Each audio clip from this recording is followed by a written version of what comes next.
Karena SBY maju lagi sebagai calon ketua umum dan saya adalah salah satu aktor, sebagaimana hari ini orang menjadikan saya dengan judul aktor. Karena pada Kongres Surabaya dipersiapkan, Marzuki Ali juga maju sebagai calon ketua umum yang secara de facto mendapatkan dukungan luar biasa dari kader-kader Partai Demokrat di DPD dan daerah dan cabang. Kenapa? Karena Pak Marzuki Ali adalah pemenang kedua Kongres tahun 2010 di Bandung yang memilih Anas Urbaningrum sebagai ketua umumnya. Kenapa saya harus berjuang menghantar SBY untuk periode kedua sebagai ketua umum? Sesungguhnya ini adalah satu kesalahan fatal saya, dan saya harus bertanggungjawabkan di hadapan semua kawan-kawan dan kader, dan kelak di hadapan Allah Subhanahu wa Ta'ala. Ini yang paling mengerikan. Mungkin azab yang akan datang ke saya nanti. Karena di depan kami dan di depan forum, Pak SBY sudah menyatakan pada 2013 saya hanya akan menghantar menjadi ketua umum sampai Kongres 2015. Dalam arti kata, melanjutkan kepemimpinan ketua umum Anas Urbaningrum yang masih tersisa. Pikiran kami waktu itu 2015, jika kemarin Pak SBY menjadi presiden, kemudian sebagai ketua umum, belum full waktunya untuk memimpin partai, maka 2015 beliau tidak lagi jadi presiden. Kami berkeyakinan akan bekerja sepenuhnya untuk memimpin kami agar partai ini naik lebih lagi dari capaian 2009 yang menghantar hampir 148 kader atau kursi di parlemen. Kegembiraan tidak berlangsung lama. Ketika pasca kongres ada perubahan atas struktur organisasi di luar kongres, yaitu dibentuknya BPOKK, digugat oleh kader-kader yang kemudian diperbaiki pada Munas Partai Demokrat di NTB. Lantas kenapa saya harus menyesal? Adalah ketika kemudian saya ketahui bahwa PO01 dibuat oleh Pak SBY yang menurut saya sangat tidak pas, baik dari sisi hukum. Maksud saya sisi hukum adalah ketika partai menerbitkan satu PO yang tidak selayaknya untuk diterbitkan, yaitu PO yang mewajibkan fraksi tingkat 1 provinsi, fraksi tingkat 2 kabupaten kota menyetor setiap bulan ke DPP Partai Demokrat. Menurut pikiran saya, secara hukum ini tidak baik, namun secara moral, etika dalam berpolitik jauh lebih tidak baik lagi. Atau bisa dikatakan ini adalah buruk sekali dalam mengelola kader-kader yang berada di bawah. mestinya seorang pemimpin itu harus menguatkan kawan-kawan yang berada di front guard agar mereka bekerja full power mendekati rakyat atau konstituen. Setoran-setoran itulah, setiap bulan itulah, tapi ada dampak positif bagi kader-kader di daerah. Dari sisi agama yang saya pandang, yang saya pahami, bahwa umur kita dapat dipanjangkan kalau kita rajin bersedekah. Mereka setiap bulan bersedekah ke DPP seluruh Indonesia. Nah, kalau yang disedekah itu umurnya pendek, saya nggak tahu. Saya belum dapat rumusannya. Tapi orang yang rajin bersedekah akan diberikan umur yang panjang dan kesehatan oleh Allah Subhanahu wa Ta'ala. Betul gitu, Indah? Ini kalau saya salah tolong koreksi. Kemudian lanjut Kongres 2020. Datang lagi kebijakan-kebijakan yang nanti ada ahlinya, Pak Joni Allen sebetulnya akan menjelaskan, tapi dari sisi hukum nanti Bang Rasman juga akan menjelaskan. Ada pasal-pasal yang terkait dengan otoritas wewenang DPC dan DPD, di mana hasil muscap, kalau nggak salah di pasal 85 ADART menyebutkan DPC bersidang untuk mencari 3 calon, dapat 3 calon diusulkan ke DPP untuk ditetapkan sebagai salah satu diantaranya menjadi ketua. Pasal 83 terkait dengan DPD tentang hal yang sama. Kemudian di ADART tersebut juga menjelaskan, terlihat nanti dijelaskan oleh Bang Rasman, betapa pentingnya atau maha pentingnya posisi ketua majelis tinggi. Majelis tinggi bukan dipilih oleh Kongres, tapi perannya begitu sentralistik. Contoh, jika ada kongres luar biasa, maka harus minta persetujuan kepada ketua majelis tinggi, atau harus atas persetujuan ketua majelis tinggi. Keresahan kader-kader yang di bawah yang wajib setor dalam bentuk sedekah tanda kutip tadi, mau disalurkan kemana? Mau disalurkan kemana? Tidak ada saluran. Mau melapor ke sini, ketua majelis tinggi adalah Bapak. Mau melapor ke sana, wakil ketua majelis tinggi adalah anak yang juga ketua umum.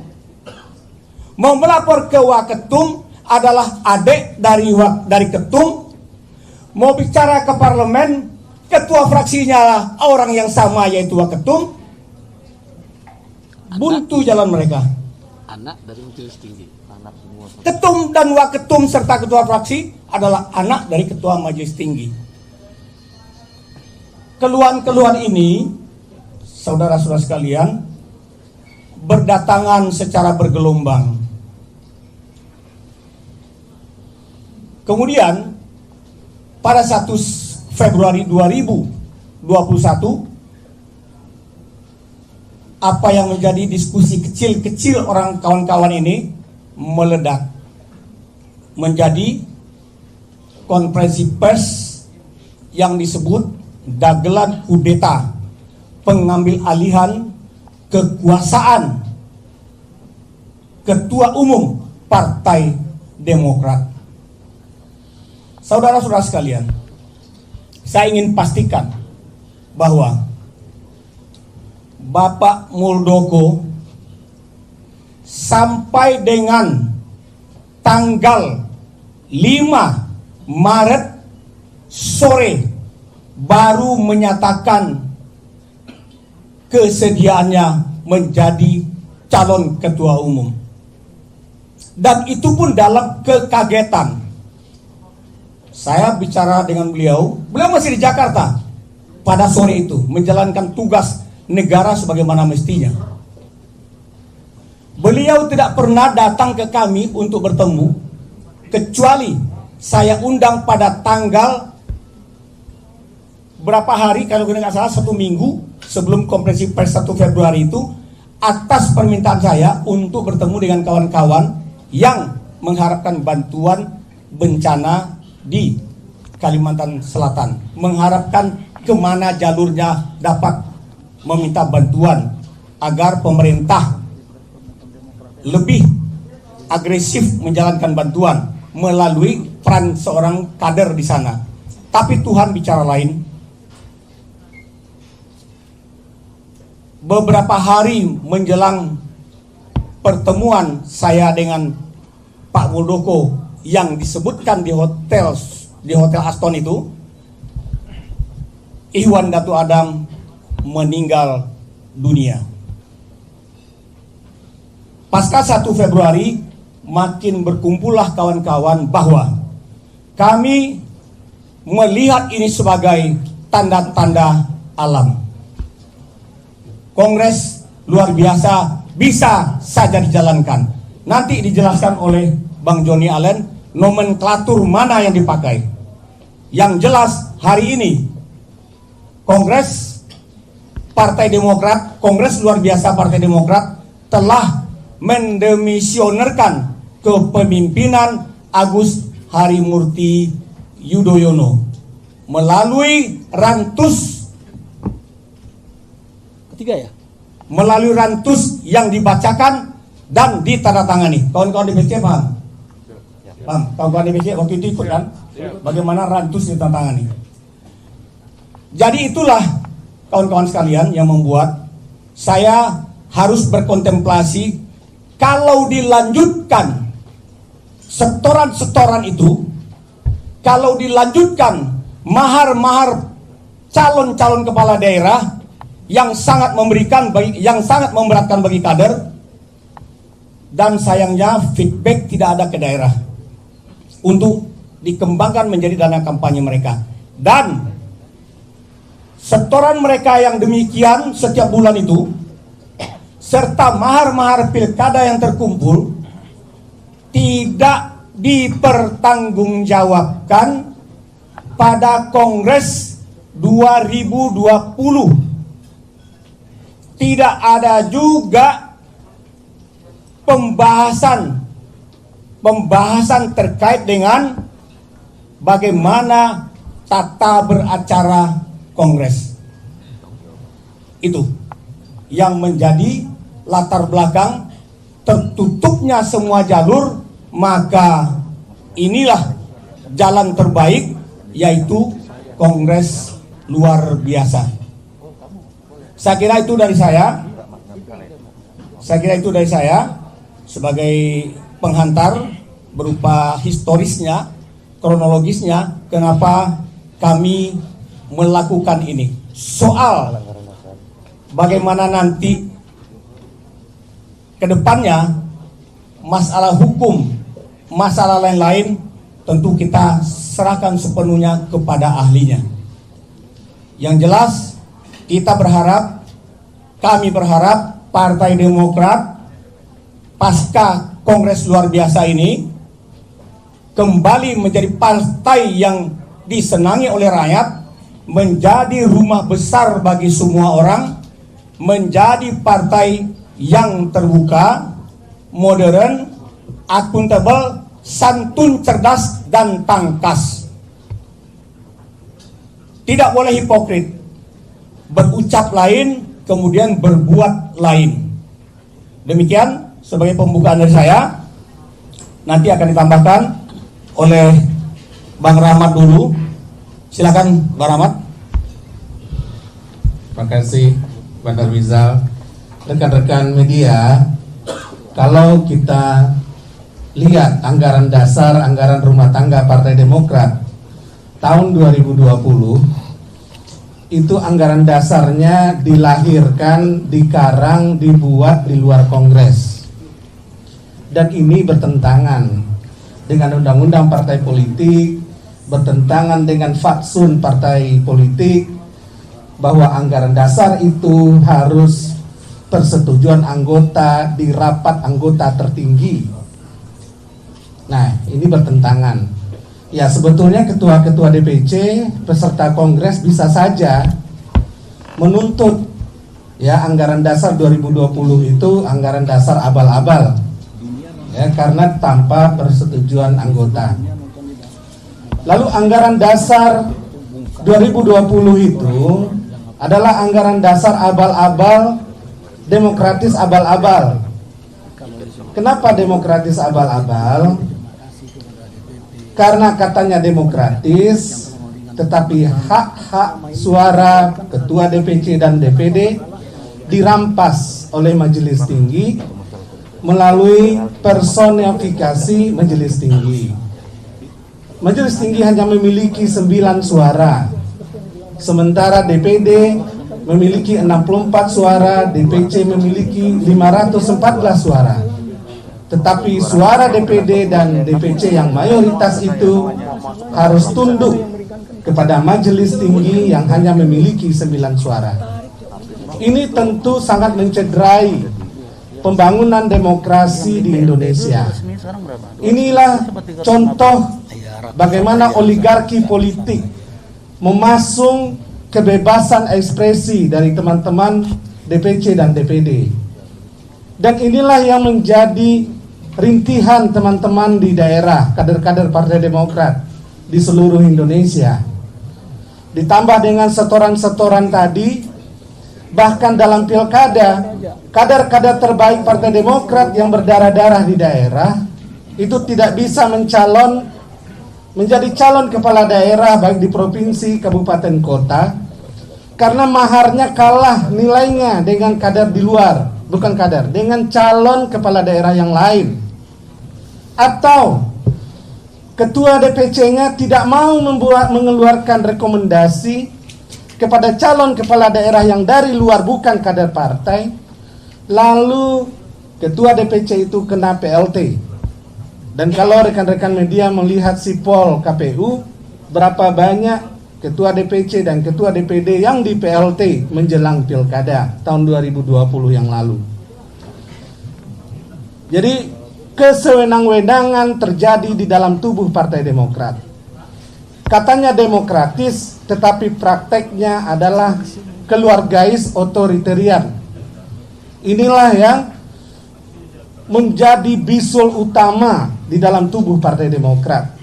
Ditambah lagi penggunaan uang di dalam Partai Demokrat itu tidak jelas laporan pertanggungjawabannya yang mungkin jumlahnya miliaran, bahkan ratusan miliar yang diperoleh dari daerah-daerah, yang semestinya laporan pertanggungjawaban itu harus disampaikan di dalam Kongres, dan ini tidak dilakukan. Jadi rekan-rekan media, persoalan KLB di Deli Serdang bukan hanya persoalan pemilihan ketua umum, tapi persoalan mendasar adalah mengembalikan Demokrat ke asalnya, yaitu kebebasan berdemokrasi, memperjuangkan tumbuhnya demokrasi yang betul-betul kita inginkan di Indonesia. Karena cita-cita para pendiri Partai Demokrat dulu adalah bagaimana demokrasi di Indonesia ini bisa tumbuh dengan demokrasi yang terbuka dan transparan. Dan itu sekarang tidak kita temukan di dalam Partai Demokrat. Gitu. Nah, inilah yang menjadi dasar utama. Nah, ketika teman-teman di daerah menginginkan KLB, tentu tidak berani hanya satu-satu. Mereka harus berkumpul dan harus ada motor penggerak yang dipelopori oleh Bang Darmizal, Bang Joni Allen, dan rekan-rekan senior yang lain. Sehingga lahirlah KLB di Deli Serdang. Apa tujuan KLB di Deli Serdang? Meruntuhkan rejim otoritarian, menghancurkan kesewenang-wenangan yang terjadi di dalam tubuh Partai Demokrat, mengembalikan marwah dasar kebebasan berdemokrasi di dalam Partai Demokrat.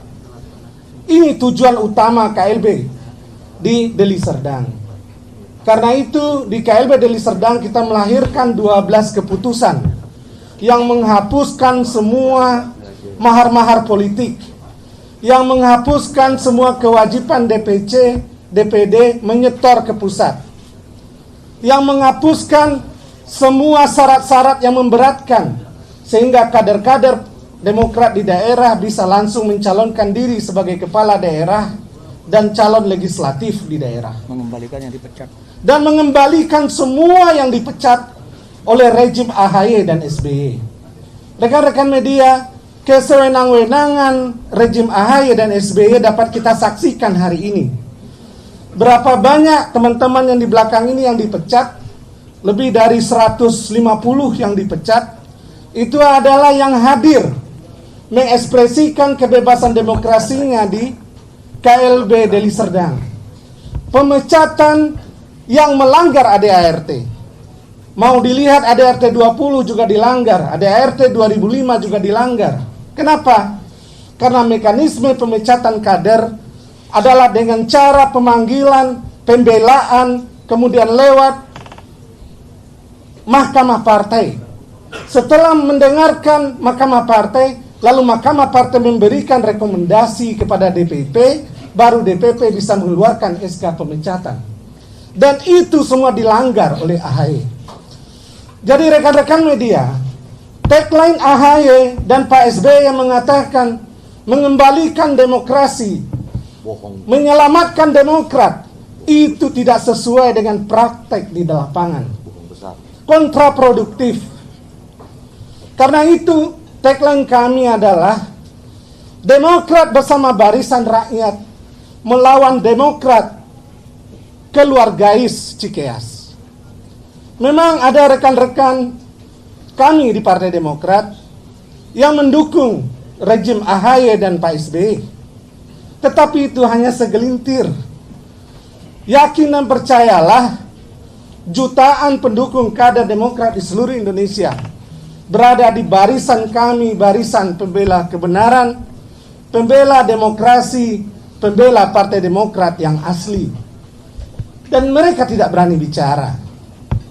Kalaulah dikatakan oleh AHY bahwa tidak ada ketua DPC yang hadir di Deli Serdang, lalu kenapa hari ini ratusan ketua DPC di PLT diberhentikan dan dipecat?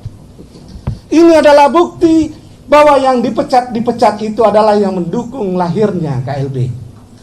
Jadi rekan-rekan media, sekali lagi kita ingin menyampaikan kepada bangsa Indonesia, kepada rakyat Indonesia, pemberitaan yang seimbang demi tegaknya demokrasi, demi berdirinya kembali demokrasi yang kita inginkan di Indonesia. Ini yang pertama yang ingin kami sampaikan. Yang kedua, anggaran dasar 2020 adalah anggaran dasar abal-abal.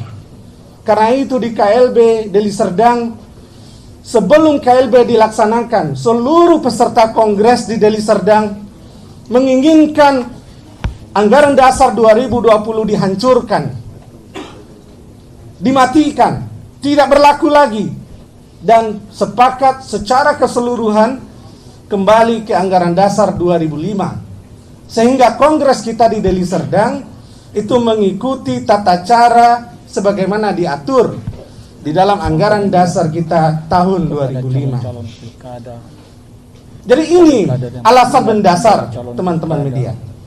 Lalu di mana perannya Pak Muldoko?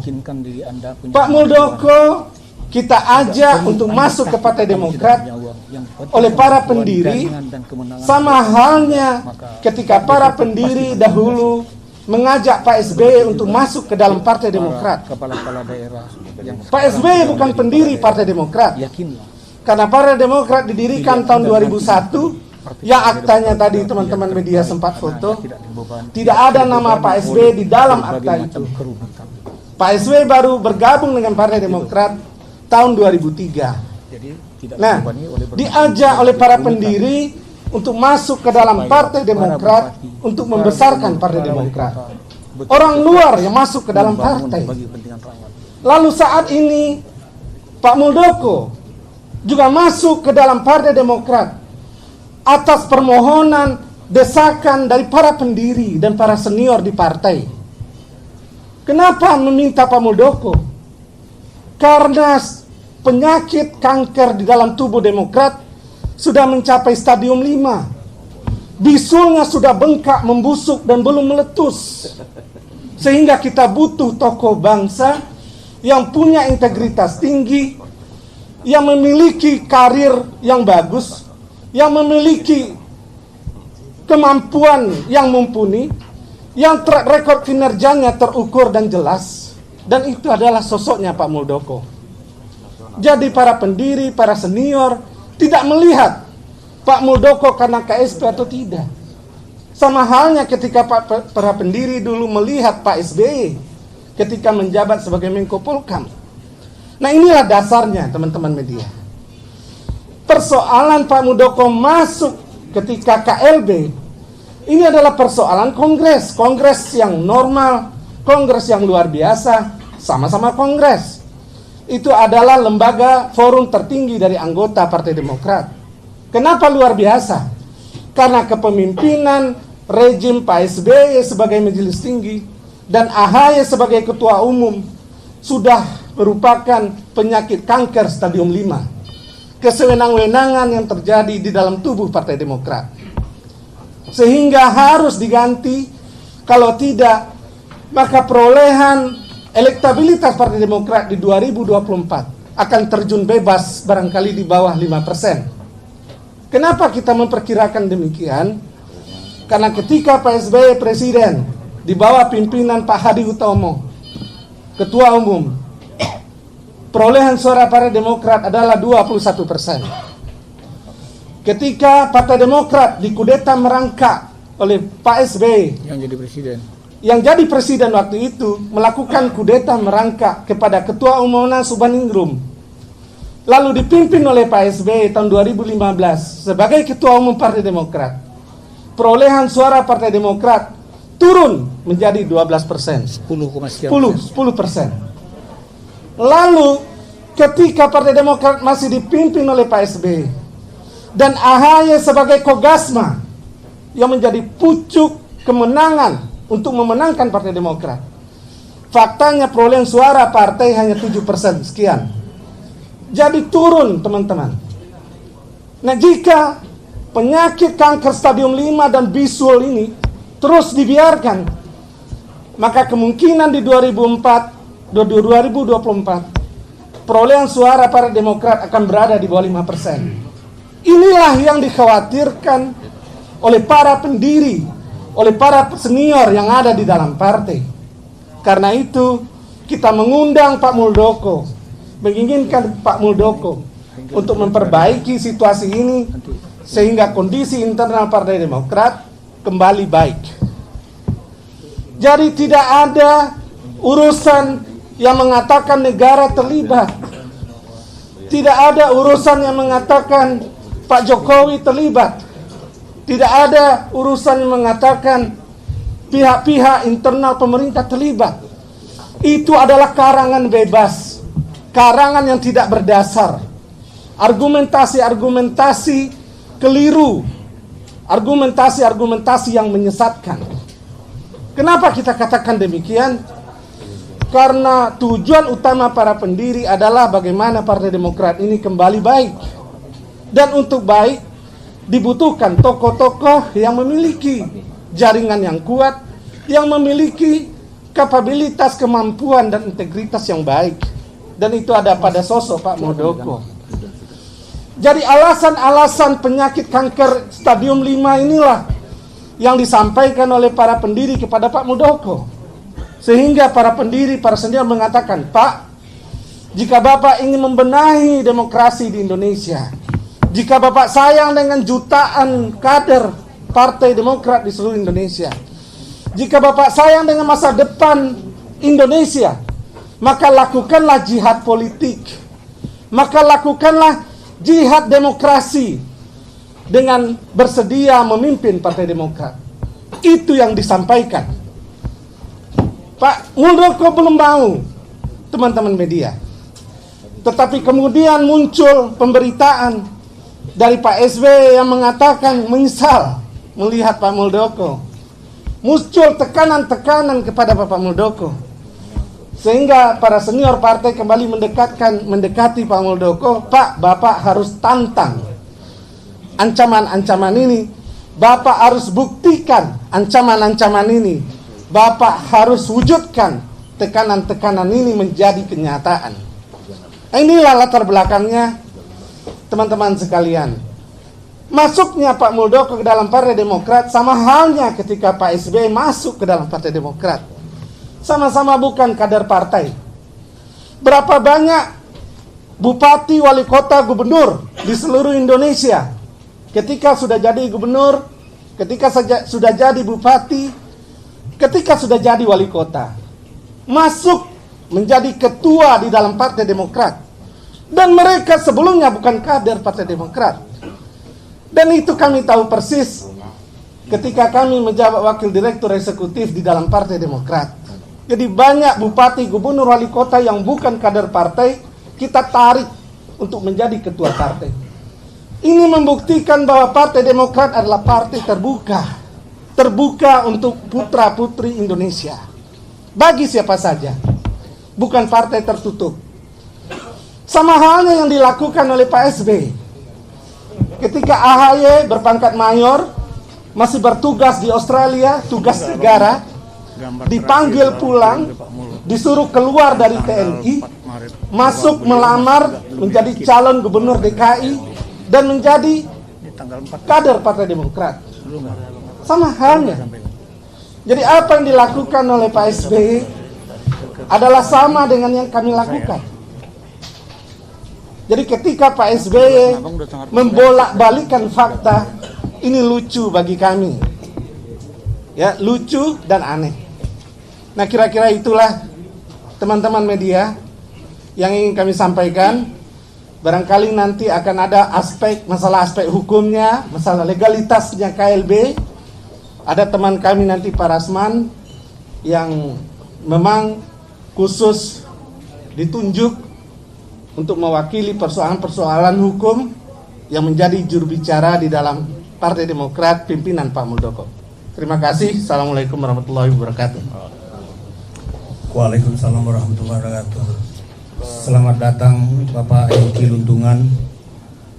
Beliau adalah tokoh pendiri Partai Demokrat. Nanti beliau akan menjelaskan adakah nama SBY di akte itu. Baik, kawan-kawan sekalian, sekali lagi saya